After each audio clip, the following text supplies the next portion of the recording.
Hey guys, and welcome back to this channel. In this video I will be showing you guys how you can record with some video effects on the CapCut app.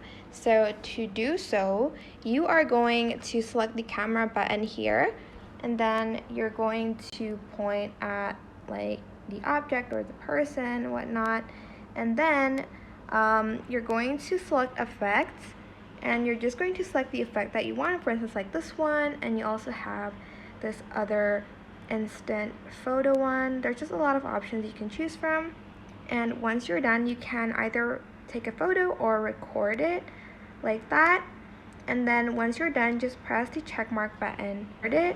Here like you can save it straight and then to your device or edit it on the CapCut app.